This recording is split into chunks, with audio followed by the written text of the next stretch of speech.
What's up, guys? Welcome back to the channel. So, yeah, your boy's standing correct once again, but we will get into that anyway. Do me a huge favor, hit that like button and share this out. I do appreciate you. Thank you very, very much.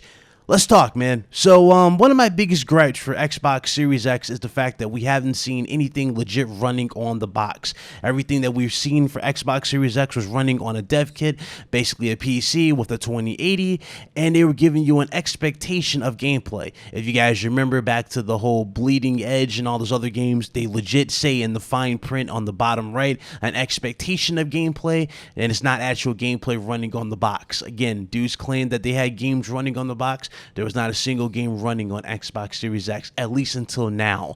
Now that we have the game running on Xbox Series X, we do get a rough estimate of what we're going to be getting in the future. And tell you the truth, depending on how they go about it, it can be good, but at the same time, a lot of people are going to look at this and be a little disappointed in the long run.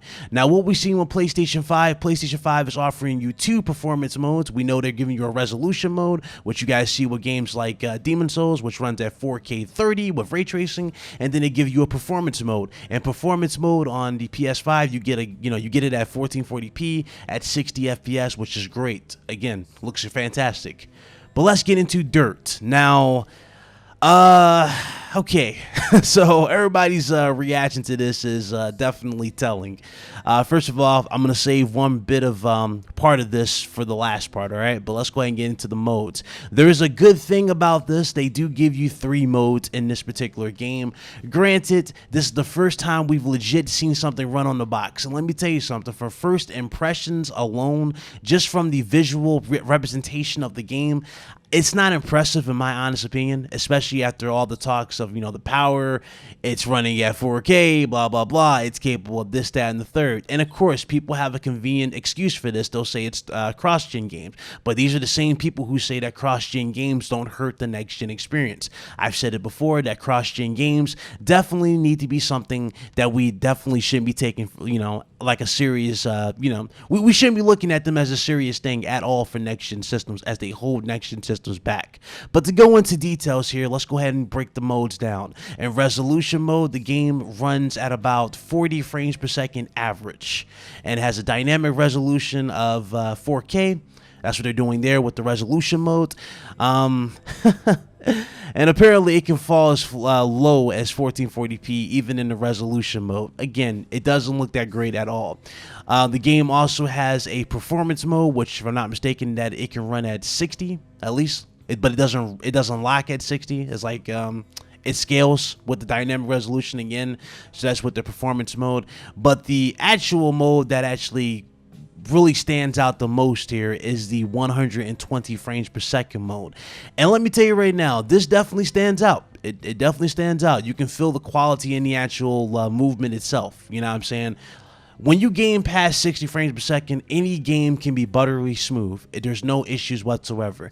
People saying they won't see a difference or they can't tell a difference between 30 and 60 be capping. They haven't gamed on 60 for long. But let me tell you right now, when you jump to 120, you will definitely notice a difference in general. Now, this does have a small little frame rate dip, but it's only 2 frames, and that's 118. And that's actually typical in many games on PC. I run games like Rogue Company on my PC, and my games, drop a frame or 2 even on that, and it's nothing major at all. It just happens, But again, when you have over 120 frames per second, you don't notice this at all. And in fact, you have a smooth picture and a smooth experience that is unmatched, unrivaled. You know what I'm saying?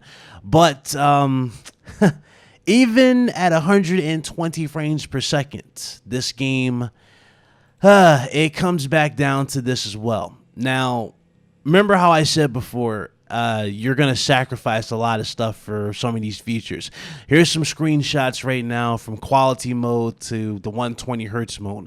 In the quality mode, which is basically resolution mode, you notice that you see NPCs in the world, you see more detail in the signs and everything of that nature.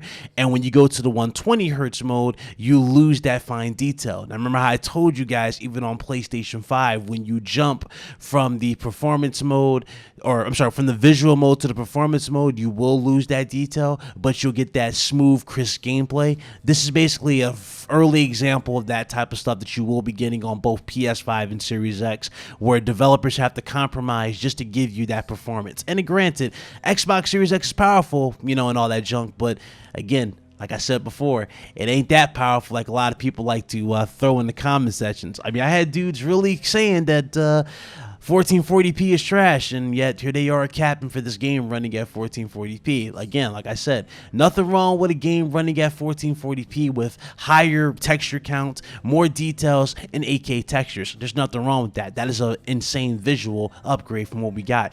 A game running at 1440p, for example, Demon's Souls, looks better than 90% of the games that we have gotten for PlayStation 4 and Xbox One.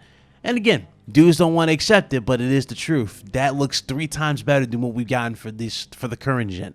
And it will play better, it will load faster, and it will be more accessible than what we had before. That is a big jump for next gen hardware. Now, me, I've been personally been spoiled on PC. You know what I'm saying? So again, I'm not really affected by this at all. I played games at 1440p. I played games at 4K. No issue there at all. But 120 frames per second is definitely the only thing to take away from this at all. That's really, from what I'm looking at here, it's the only thing. You guys can tell by the gameplay, it's rough. It's a rough estimate. It's not a good example at all. And remember how I said before, first impressions are everything. And depending on how you look at this gameplay and how you take this apart and how you break this down, you might look at this as a positive on one side because of the features and what you're getting outside the box. Others might look at this and go, well, the game looks trash, and this is more likely what the games are going to look like in the future. And again, that's really going to be a toss-up. Halo Infinite's a good example of, you know, not looking up to par despite running on this supposed behemoth of a beast of a console. You know what I'm saying? Even though it wasn't. But what can you do at this point, you know? What can you really do? I don't think they said anything about ray tracing as well, which is another thing I don't think was mentioned. But, hey, if that's the case and ray tracing wasn't even turned on, what exactly are they holding back on with ray tracing? Does that really take performance more so than we think it does? Because remember, when these consoles were made, the 2080 was the king when it came to PC. And they were using what, people? Software-based ray tracing. For those of you that don't know the difference between software-based ray tracing and hardware-based ray tracing, software-based ray tracing tanks performance. Hardware-based ray tracing does not. And that's what the 3080 series is doing. So, hey, man, I hate to be the guy to say I told you so, but I told you so. And to the dudes who want to act like tech experts, I'm going to need you guys to step up and tell me what's up. Tell me what's going on. You know, the dudes that want to throw RDNA 1 over 2 or 2 over 1. What's happening? Mind let me know in the comment section below. To all those in here, let me know what you guys think in the comment section below. Thanks again for watching. Do appreciate it. Quick video, up to the point. Definitely hit that like button if you enjoyed, and I do appreciate you guys for checking it out. You guys have an awesome one. This is Big Cloud Gaming, and yes, it is most certainly good to be back on this awesome Monday. I'll see you guys on the next one. Y'all be good. Later.